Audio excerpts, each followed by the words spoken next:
গত এক বছর পর্দায় তামান্না ভাটিয়াকে দেখে কেউ যদি চমকে গিয়ে বলেন, এই তামান্না কি সেই তামান্না, তাতে আশ্চর্য হওয়ার কিছু নেই।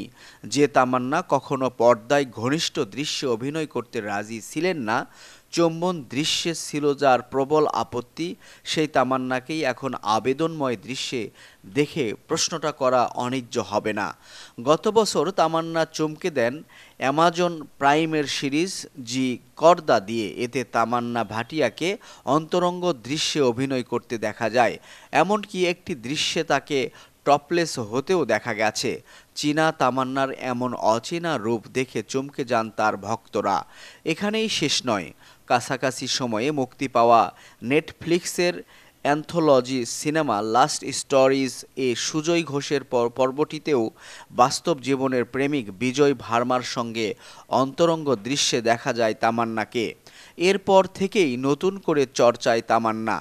তেলেগু সিনেমায় যাকে পাশের বাড়ির মেয়ে ধরনের চরিত্রে দেখা গেছে, তাকে পর্দায় চুম্বন ও অন্তরঙ্গ দৃশ্যে দেখে চমকে গেছেন তার অনুসারীরা।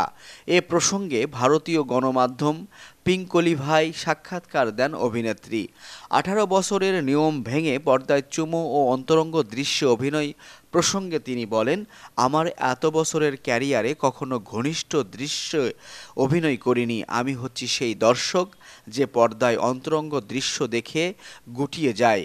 মনে হয় এ ধরনের দৃশ্য আমি কখনো করব না। এতদিন সেই সিদ্ধান্তেই স্থির ছিলাম যে পর্দায় কোনো চুম্বন দৃশ্যে অভিনয় করব না। তবে লাস্ট স্টোরিজ 2 এর কথা আলাদা। আমি সবসময় সুজয় ঘোষের সঙ্গে কাজ করতে চেয়েছি। আমি খুশি ও কৃতজ্ঞ যে সুজয় এই চরিত্রের জন্য আমাকে বেছে নিয়েছেন। এর আগে তো কোনো অন্তরঙ্গ দৃশ্যে অভিনয়ই করিনি, তাই এমন একটা চরিত্রের জন্য আমাকে নাই ভাবতে পারতেন। আলোচিত 2 ওয়েব কন্টেন্টের পর আইটেম গানে তামান্নাকে দেখা যায় আবেদনময় রূপে। শুরুটা হয় জেলার সিনেমার কাবাল্লা দিয়ে। গানটি ব্যাপক জনপ্রিয়তা পায়। এরপর চলতি বছর মুক্তি পায় তামান্না অভিনীত আরেকটি দক্ষিণী সিনেমা আরামান মাইন 4। এই সিনেমায় রাশি খান্না ও তামান্না ভাটিয়ার আইটেম গান আসাসো মুক্তির পর রীতিমতো ঝড় তোলে। আইটেম গানে তামান্নার চাহিদা আরও বেড়ে যায়। শেষবার তামান্নাকে দেখা গেছে মুক্তির অপেক্ষায় থাকা হিন্দি সিনেমা স্ত্রী 2 এর আইটেম গান আজকি রাত এ। এ গানেও তামান্নার আবেদনময় রূপ অন্তর্জালে ঝড় তুলেছে। গানটি আজও ইউটিউব ট্রেন্ডিংয়ের সঙ্গীত বিভাগের শীর্ষে ছিল।